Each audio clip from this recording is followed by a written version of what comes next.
Existe diferença entre a graça e o que é de graça?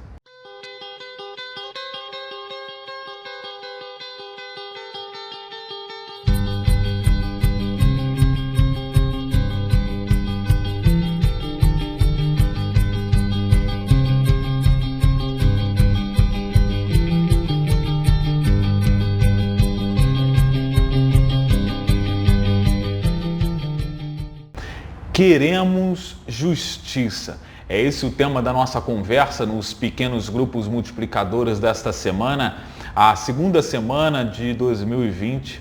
E o texto base está em Romanos capítulo 2, todo o capítulo 2. E como eu tenho dito em todos os vídeos, eu recomendo que você leia o texto para depois assistir esse vídeo para uma melhor compreensão, tá ok? E não esqueça de tomar nota de todos os materiais da pregação dominical para você desenvolver o seu pequeno grupo da melhor forma possível. Paulo escreveu à igreja que estava em Roma, no capítulo 2, e onde havia muitos judeus e convertidos, que se achavam superiores aos demais, aqueles que não eram judeus, os gentios, porque, afinal de contas, os judeus eles eram filhos de Abraão, receberam a lei, foram escolhidos, e marcados, foram separados pela circuncisão e por isso acreditavam que receberiam um julgamento diferenciado em relação aos gentios, os não-judeus. E Paulo busca com isso, no capítulo 2 de Romanos, nivelar tanto os judeus como não judeus, os gentios. E ele usa de suas argumentações desenvolvendo em dois tempos. Podemos observar que no primeiro tempo, digamos assim, ele demonstra que a ira futura, o julgamento de Deus é igual para todos, e sem acepção de pessoas. E no segundo lugar, Paulo fala ao judeu que não obedecia a lei, Ele diz que a circuncisão só terá valor se praticar a lei. E diz que quem não é circuncidado e pratica a lei é comparado a quem é circuncidado. É como se fosse circuncidado. Pois a circuncisão que Deus requer, como Paulo coloca, é a circuncisão do coração e não a exterior, a da carne. Paulo tem a intenção de mostrar que os privilégios, a lei, a circuncisão que os judeus possuíam, não os protegiam da ira e do julgamento de Deus, e sim a obediência à lei. Mas no desenvolvimento do seu raciocínio nesse capítulo e nos demais, ele chega a uma conclusão que todos pecaram.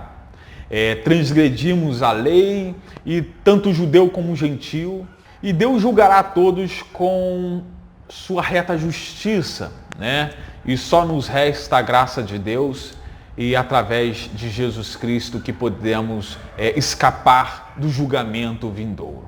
Entendendo que o que é gratuito, o que é de graça, é quando você obtém algo que não houve um pagamento, posso dizer e assegurar que a graça de Deus não é de graça.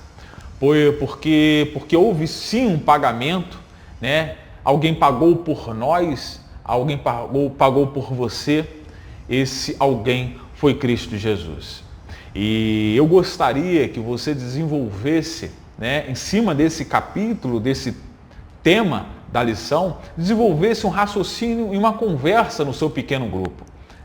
Para isso, utilize 3 perguntas. A primeira pergunta é a seguinte: pelo fato de termos recebido a graça de Deus, nos dá privilégios sobre os outros quando formos julgados por Ele? Podemos ver no versículo 1 e 4 do capítulo 2 que estamos lendo, estudando, que Paulo falando sobre o julgar. Quando julgamos qualquer pessoa que seja, estamos nos condenando.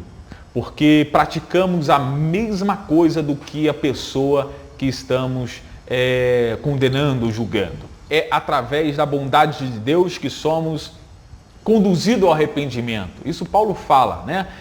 É pela graça. E a graça, ela antecede, né, a todo esforço humano. Por isso, será que podemos falar em um privilégio sobre os outros através dos nossos esforços, ao ponto de nos considerar superiores por estarmos cumprindo a lei e ter um julgamento com isso, um julgamento diferenciado?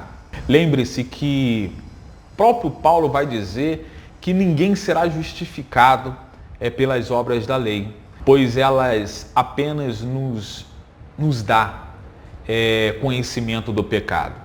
Mas eu quero adoçar um pouquinho mais a sua conversa e diga, e se a graça de Deus que recebemos for o Evangelho, Jesus Cristo, será que temos algum privilégio no julgamento, na salvação, do que aqueles que rejeitaram a sua mensagem? A segunda pergunta é a seguinte: podemos acumular méritos para o dia do juízo de Deus? O que se refere ao recebimento do galardão, sim, podemos acumular méritos, desde que sejamos justificados. E é sobre isso que se refere a pergunta. Será que podemos acumular méritos para sermos justificados? Paulo nos mostra no versículo 5 ao 15 algo que devemos tomar um certo cuidado, né, para não compreender de forma equivocada. Ele diz que judeu tem a lei de Deus e os gentios também. Os gentios têm a lei gravada em seus corações. Chamamos essa lei de lei natural. Paulo diz no versículo 6 que Deus retribuirá a cada um segundo as suas obras. Também completa dizendo: ao praticar a lei, nós seremos justificados. Mas Paulo está desenvolvendo um raciocínio. Perceba, essa passagem não pode ser colocada de forma isolada, pois ela é hipotética, tá ok? A conclusão do seu raciocínio vai chegar lá no versículo 28, onde ele diz que o homem é justificado pela fé, independente da obra da lei. Sabe por quê? Porque, como ele diz no versículo 20, a lei nos mostra o pleno conhecimento do nosso pecado. Por isso, não há como ser justificado pela obra da lei, porque se assim fosse, todos nós estaríamos condenados. É como se ele estivesse dizendo o seguinte: olha, caso você pratique a lei, você será justificado. Mas eu tenho algo a te dizer, dizia Paulo. Todos pecamos, transgredimos a lei e carecemos da glória de Deus. E agora, como ser justificado? Ele responde: apenas pela graça de Deus, através de Jesus Cristo, podemos ser justificados diante de Deus, através da fé. Por isso, será que podemos acumular méritos para ser justificados diante de Deus? Haja vista que todos nós, transgredimos a lei. A terceira e última pergunta é a seguinte: o que é a verdadeira circuncisão? Isso a gente consegue perceber no versículo 25 e 20 a 29, né, de Romanos 2. Veja o que Paulo fala. E será que é a exterioridade, né, que define o judeu? Será que a circuncisão era um ato externo para demonstrar aos homens quem é o homem? A circuncisão que Deus requer é um ato interno para mostrar a Deus quem é o homem.